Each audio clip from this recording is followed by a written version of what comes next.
In New Orleans, a few miles from the French Quarter, there is a small liberal arts college called Dillard University.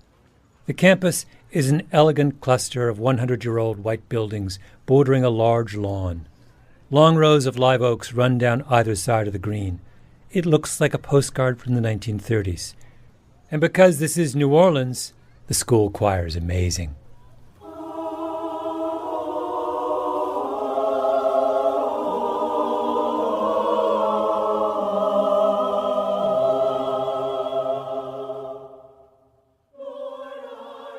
The president of Dillard is Walter Kimbrough, tall, mid-50s, close-cropped hair, pencil-thin mustache, Bachelor of Science from the University of Georgia, master's degree from Miami University, Ph.D. from Georgia State. Your father is a very well-known pastor in Atlanta. Yeah. That's right. He's Walter Sr., you're Walter Jr. Well, we have different middle names. So he's Walter Lee and I'm Walter Mark because he felt like Walter Lee was country. So he didn't give me that.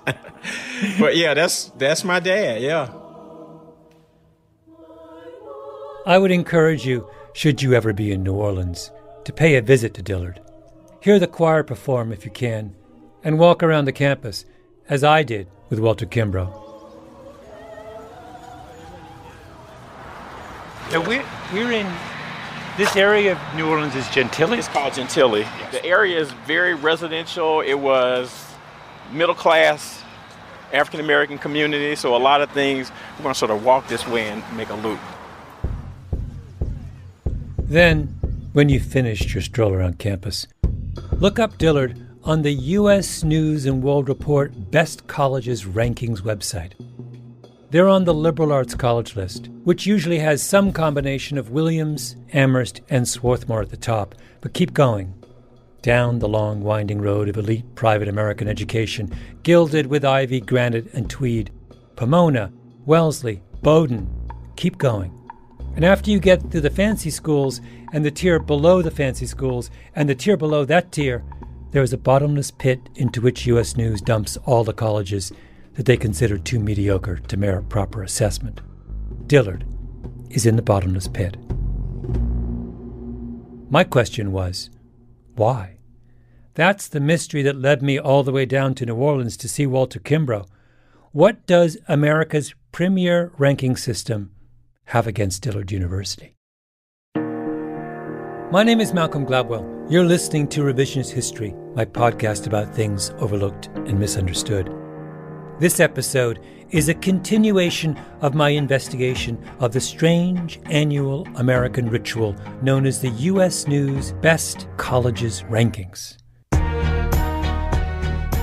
I decided I'd pick a school in order to better understand how the rankings work, make it a case study, analyze its performance on the bewildering set of metrics used by the mysterious U.S. News algorithm. Let's call this investigation Project Dillard. About 3/4 of the student body at Dillard are Pell Grant eligible, meaning they qualify for federal assistance. The average family income of the students is just over $30,000 a year. A third of them are the first in their families to go to college. Virtually all are black. Dillard is a part of a group of HBCUs they've called the Black Ivy League. So Morehouse, Spelman, Howard, Hampton, Dillard was in that group too. And so some people, buy into that a lot and take pride in that when they're broke. You won't necessarily know that this is a student that comes from a family that really sort of struggling because they put it together and they are able to carry themselves like they've been solidly middle class all their life, and they haven't. U.S. News tells us that schools ranked higher on their list are better than schools ranked lower on their list. And I want to figure out what U.S. News means by that word, better. Why is it that the Black Ivy League is not treated with the same reverence as the White Ivy League? I started this story on a little bit of a lark because I thought, it'd be fun to make fun of U.S. News. But the more I did it, the angrier I got. A not very sophisticated group of people in Washington, D.C. came up with a standard by which we measure higher education in this country. And that standard is massively biased against people who want to serve underserved populations. Yeah. And they have made the lives of people like you and your students more difficult as a result. Right. That's what it is. Exactly. That's exactly what it is. I call, the U.S. News rankings a perpetuation of privilege. Mm-hmm. That's what I've always called it. That's all it is. It's a perpetuation of privilege. In last week's episode, I consulted with a group of statisticians at Reed College who had hacked their way into the secret U.S. News algorithm. I decided to call on their services again. This time to help me with the puzzle of Dillard University's rank. My name is Lauren Rabe. I am an environmental studies economics major at Reed College, and I'm a senior. Tell me how did Kelly recruit you for this project? Kelly McConville, a professor at Reed who enjoys cajoling her students into various acts of statistical mischief. Kelly just messaged me one day and was like, "Hey you, I have a project that might be fun for you. We just get to play with data and make some models and try to predict some things." And Hold on. Your first question was, can I make graphs? That's true. I think we need to go back to the mysterious variable that makes up such a large portion of the U.S. News algorithm, the peer assessment score. U.S. News asks every college president, provost, and admissions dean in the country to rank the academic reputation of every other college in their category on a scale of 1 to 5. If you listened to the previous episode, you'll know that I couldn't figure out how all those college presidents came up with their peer assessment grades. I tried. I interrogated Bob Morse, who runs the rankings. I had a long interview with a mysterious deep-throat figure named Dean. As we did a peer assessment lightning round, I looked into whether hot sauce could sway the graders. In the end, let's be honest, I got nowhere.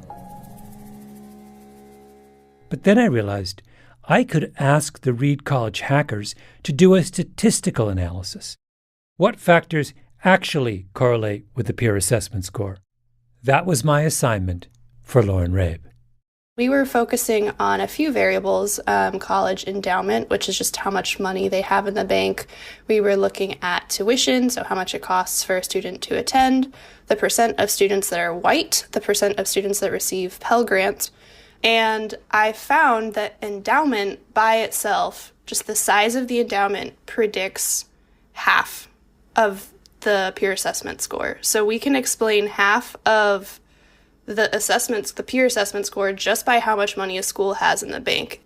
And then once we start adding the remaining school characteristics, we end up with over 90%.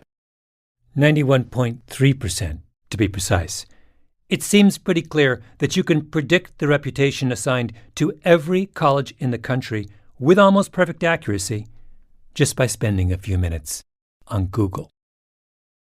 Dillard's reputation score is 2.6, a terrible score, by the way. But now we know why. It's not because there's something very wrong with Dillard's reputation. It's because Dillard falls short in all of the areas that make for a high score. There aren't a lot of white people on campus. The tuition is low compared with top liberal arts colleges. It's $19,000 a year. And Dillard's endowment is a minuscule $105 million. A top-ranked school like Williams College has $2 billion more dollars in the bank than Dillard. The next thing U.S. News really cares about is graduation rates. What percentage of a freshman class get their degree within 6 years? U.S. News rewards schools for having high graduation rates, and they punish schools for low graduation rates, on the theory that a school's graduation rate tells you something about how well it educates and inspires its students. This metric seems to make a lot more sense than peer assessment scores, right? At Dillard, the graduation rate is around 50%. How can we call a school good if half its students don't graduate? But when I asked Walter Kimbrough about this, here's what he said. I was doing one of my one-on-one meetings with a freshman student last week. And the question I asked, what's the best part about being a college student? What's the worst part? And she said the worst part for her was Thanksgiving and Christmas. It's like, why? She said, because I had to figure out what I was going to do where I could live. It was very powerful the way that she said. I was like, what do you mean? Why is that the worst part of college? She said, because I didn't know where I was going to stay. Think of how difficult it must be for that student to focus on staying in school. How can you plan for the future when your life right now is so unstable? And what happens when someone in your family gets ill or loses their job or has an accident, and all of a sudden the cost of sending you to school becomes overwhelming?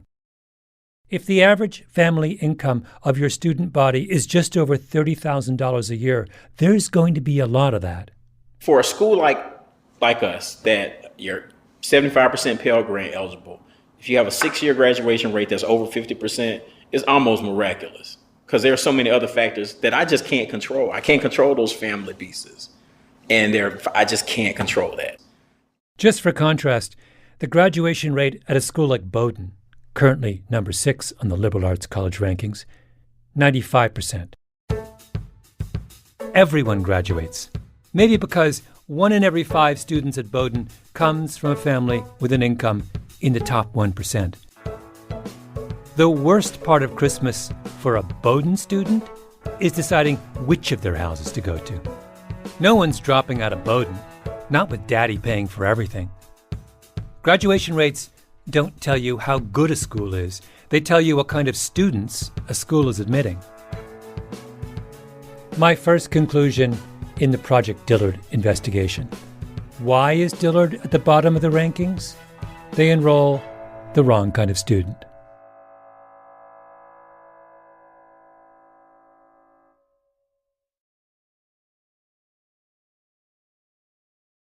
Halfway through Project Dillard, I had the idea of conducting a thought experiment.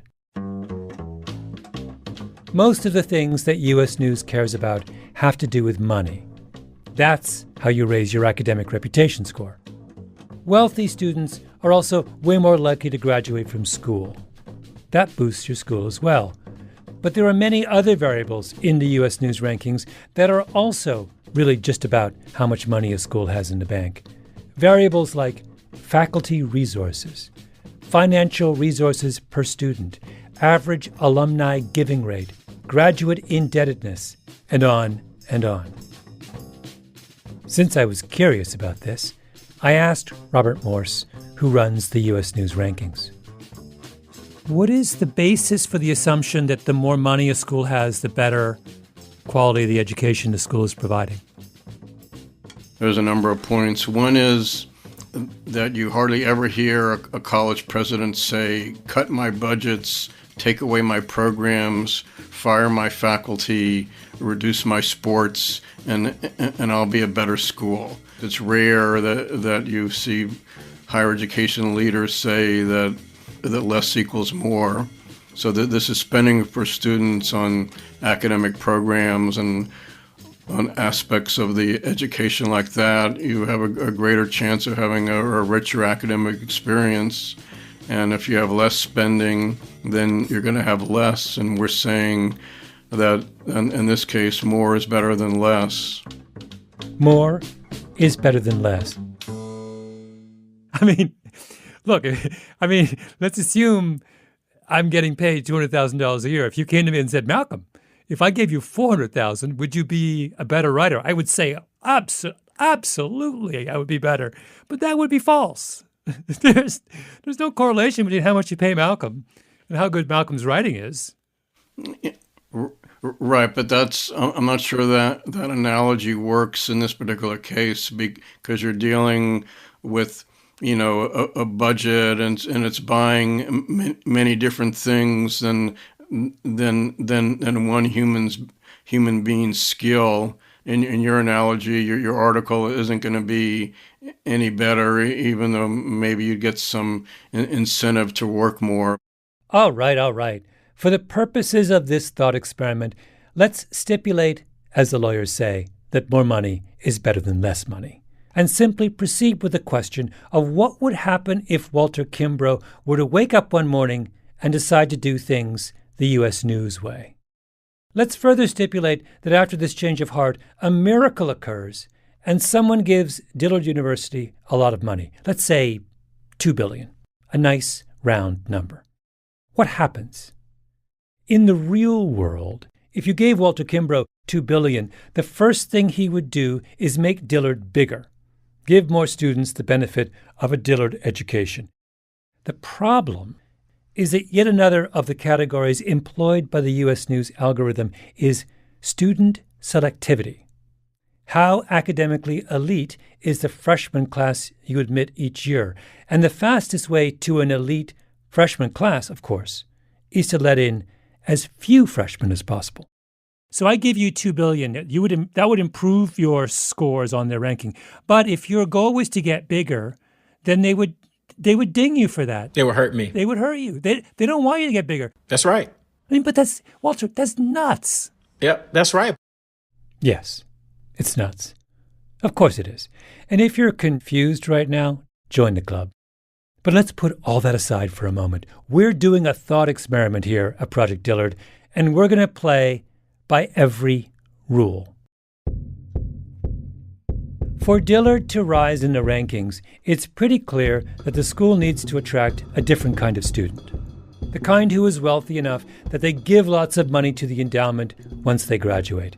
The kind who isn't worried about when they're going to eat and where they're going to sleep. The kind who checks all the U.S. News boxes. And how do you attract that kind of student? Amenities. The big point of this is that in order to raise their ranking, this little black school in the South has got to start attracting more rich white students. So my idea is, well, the only way they're going to attract rich white students is if they have fancier dorms. I called up my old friend Vanessa. She's in the luxury real estate business. But why, I'm sorry, stupid question, but why does a rich white student raise a ranking? Oh my God, such a good question. You have asked the question, which is the central question in all of this, which is, you're absolutely right. It makes no sense. Why does it matter that you have rich white students? For some reason, the U.S. News algorithm is calculated in such a way that if you have rich white students, you do better. But in order to get rich kids, you have to induce them to come to your school.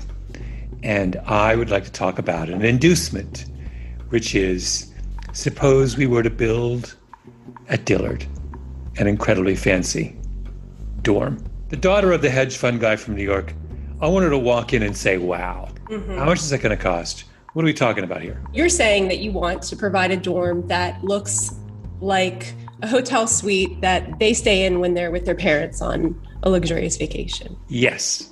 And what does that cost? Okay, so the way we calculate pricing is cost per key, right? So we spend a minimum of $2 million per key, not including the land. $2 million per key. That's what the wealthiest are expecting in terms of high quality living these days.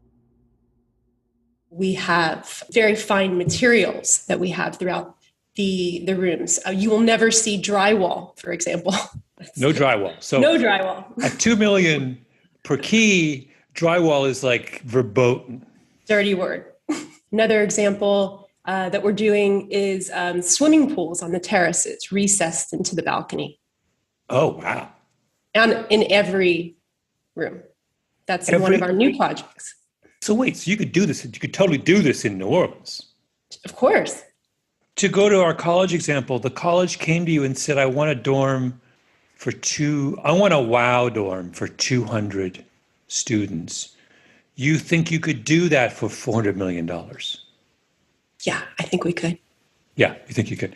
The 18-year-old's going to walk in with daddy, and daddy's going to say, okay, little, what's her name? I don't know. Ginger. Jenny. Jenny's going to be happy here. Jenny's going to be happy. We were laughing about this because it's absurd, right? But just imagine that Walter Kimbrough actually built the dorm that Vanessa was imagining, and that little Jenny, the hedge funder's daughter, and all the other little Jennies out there decided as a result to come to Dillard. Dillard would start to rise immediately in the rankings. Why? Because those Jennies are all going to graduate, and the algorithm will love that. And after graduation, the Jennies will make generous gifts to Dillard's endowment because Walter will give them naming rights for the brand new Dillard University Student Spa. Then the other college presidents will Google that big endowment number and start to give Dillard a higher peer assessment score, which will in turn lead to more Jennies taking Dillard seriously until the parents of Beverly Hills and Palm Beach and the Upper East Side will casually let it drop at the country club that, can you believe it? Little Jenny has gotten into Dillard. Remember Kelly McConville of Reed College, the leader of my consulting band of hackers? I called her back in to double-check the math, run the numbers on a Dillard full of Jennies through her simulated U.S. News algorithm. So Williams is the top-ranked liberal arts college with an endowment of over $2.8 billion. Mm-hmm. So if we take Williams' financials and put them in for Dillard, Dillard goes from 161 to being tied for 103. So wait, just pause here. This is interesting. Yeah. So we haven't changed any of the fundamentals in the classroom. We haven't changed the enthusiasm of the teachers. We haven't changed, the spirit of the students. We haven't changed. All we've done is that we have plunked a very large amount of money in the bank account of Dillard. Exactly. That vaults them from the bottom of the pack to essentially the middle. Yep. Okay, let's keep going. Yeah. So next you gave us a slightly trickier one where we're now going to layer on top of all of that the test scores. Oh, I nearly forgot. Test scores. Another key U.S. News factor. In all likelihood, our Jennies had private tutors to help them raise their SAT scores. They went to private prep schools that take standardized tests really seriously. This is a variable with Jenny's name written all over it. So what if Walter Kimbrough told all of his lower achieving students to go home and rebuilt all of Dillard around only the highest test score Jennies? What would that do for the school's rank? Now they went from 103 to 43. Oh my goodness. So that went up 60 slots just by adjusting those two variables. They're just like, to hell with this antiquated notion of trying to educate a large swath of students who want to come to New Orleans to attend a HBCU. We're just cream skimming from now on, right? Mm-hmm. Okay, can we get them higher than 43? She said, sure we can, and began going through the remaining items on the U.S. News checklist. And lo and behold, this was a test our shiny new Dillard aced. I mean, teacher-student ratios, they're tiny now. We've told half our students to go home. Faculty resources, ginormous. We're loaded. I mean, I don't know what school we're looking at now, but this school, after we cranked all of those things, turned all of those dials, means this new Dillard is ranked 3rd. Wow. So that is how we can get Dillard into the tippy-top tier of the liberal arts colleges. So it's Williams, Amherst, Dillard, Swarthmore. Yes. Project Dillard has given us a new school with a very different soundtrack. Can we convince Yale to lend them the whiff and poofs?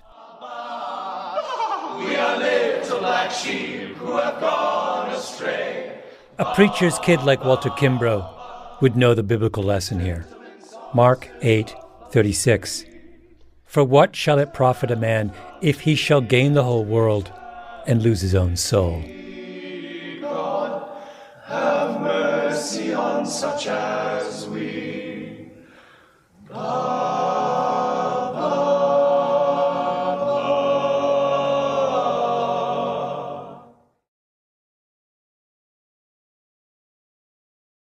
When Walter Kimbrough gave me his tour of the Dillard campus, he talked about the things that made Dillard special. We have certain things. When I got here, I realized that we have this physics program, and people didn't talk about it, that at the time, I think, was number 2 in the country for producing African Americans who get undergraduate degrees in physics. I think right now we rank number 3, but if you do it per capita, we're number 1. We've been number 1 for a while. In 2019, Dillard produced 13 African American physics grads. According to Department of Education numbers, Harvard produced 1. In the past 10 years, Dillard has graduated 35 black physics grads. Harvard, 5. Now, you might say that's just because Harvard doesn't have a lot of black students. That's not true. Harvard admitted over 300 black undergraduates this year, which is about the same as Dillard. Okay. Is it because Dillard's students are smarter than Harvard's, more capable of handling physics? Not true. Harvard's Harvard. They get the best high schoolers in the nation. So why is Dillard doing so much better? It turns out that this same pattern is true of HBCUs as a group. When it comes to producing graduates in STEM, science, math, engineering, and technology, black schools punch way above their weight. Walter Kimbrough brought up the other big HBCU in New Orleans, just down the road from Dillard, Xavier University. Not terribly big or rich either. Xavier wasn't formed until 1925, I believe, but they really gained a notoriety because they really leaned in on sending the people to medical school, and so they send more people to medical school, African Americans, than any school in the country. The explanation seems to be that at most schools, there's a huge problem in STEM with what educators refer to as leakiness. Students start out majoring in science and math, but then they change majors. And the problem is most pronounced at selective schools.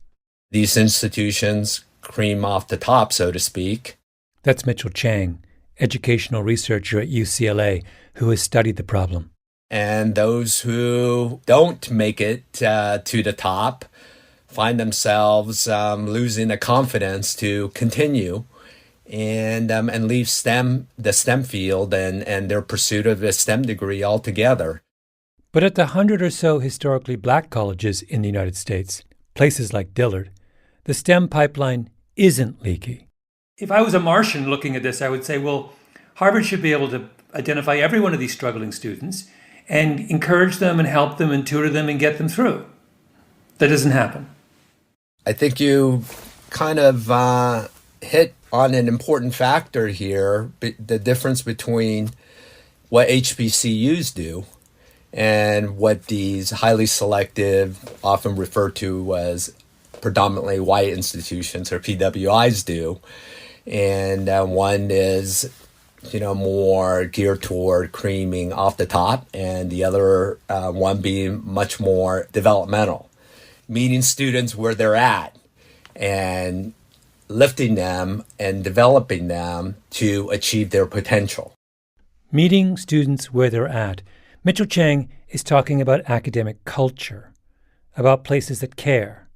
And at this, HBCUs seem to excel. While I was visiting Dillard's campus, Walter Kimbrough arranged for me to meet a group of students, 8 or so of us, around a conference table. And this is all the students ended up talking about, what it felt like to be at Dillard. I could call Dr. Kimbrough right now and say, hey, I'm doing this, can you help me? And he'll answer the phone. It's not straight to voicemail. So I think that's a really big high. My advisors are the best. They invested me. If I miss class, she will call me right after class is over to make sure I'm okay. 1, and 2, why did I miss class? Because it's important to go to class. I feel appreciated. I can name pretty much all the administration in this room.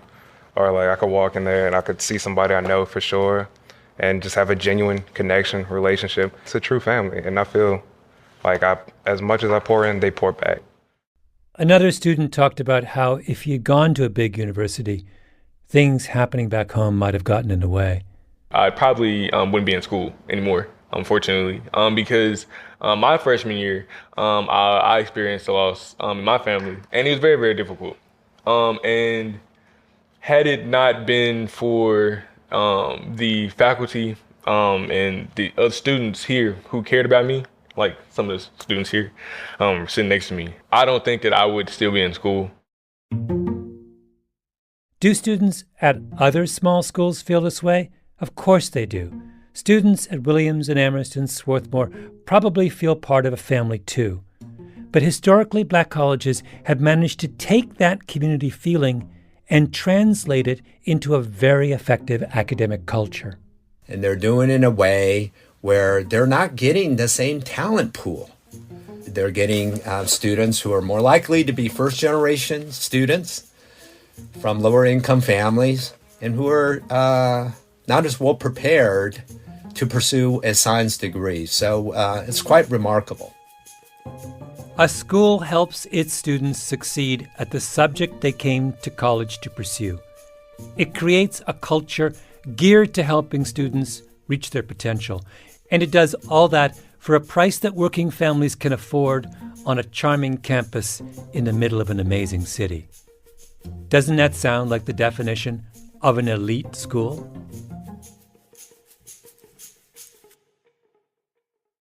Some years ago, Walter Kimbrough heard that an editor from U.S. News was coming to speak at a nearby event. Well, I was like, clear the schedule. I've got to go hear the U.S. News guy. And I was like, and I got to have a chance to ask him a question.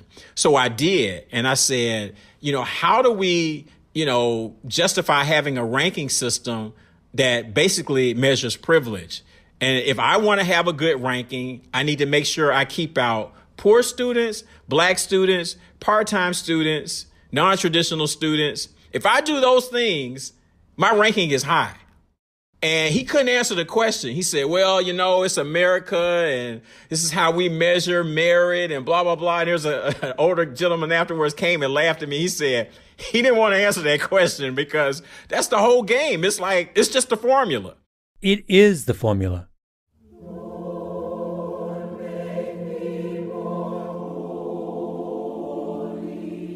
Rankings place us all in a world with a clear set of rules. That more is better than less, rich is better than poor, white is better than black. None of us think we want to be part of that world. But when college presidents dutifully send in their forms every year to U.S. News, when high school students battle with each other over who gets to go to the higher-ranked school, when parents boast about how Jenny got into this school or that school, we're all complicit in the game. Will you promise me that you'll just stand up and just say, ladies and gentlemen, can we all just agree to drop out of the U.S. News thing right now? Oh, yeah, I would love, yeah. But there are going to be folks who, like I said, they're so, this is important. You're a persuasive guy. I feel like you could do that. You think I could do it? You have a little bit of your dad in you. Right. Just stand up and preach. Yeah. I would need to have that, right? I need to have that sermon from the mount to really try to make it happen.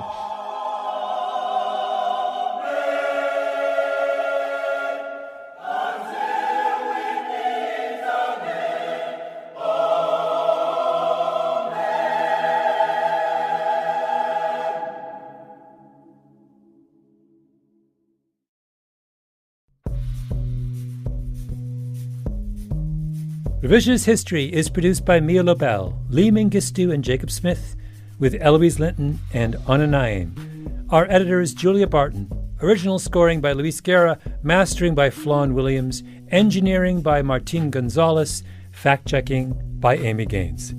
Special thanks to the Pushkin crew, Hedda Fain, Carly Migliori, Maya Koenig, Daniela Lacan, Maggie Taylor, Eric Sandler, Nicole Morano, Jason Gambrell, and of course, Jacob Weisberg.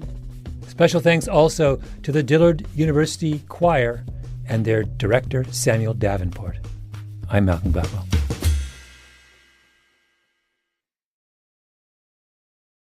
Don't forget my latest book, The Bomber Mafia, which is an expansion of several episodes from the last season of Revisionist History. You can find it wherever books are sold, but buy the audiobook at bombermafia.com, and you'll get a bonus listener's guide, and you can listen in the podcast app you're using now.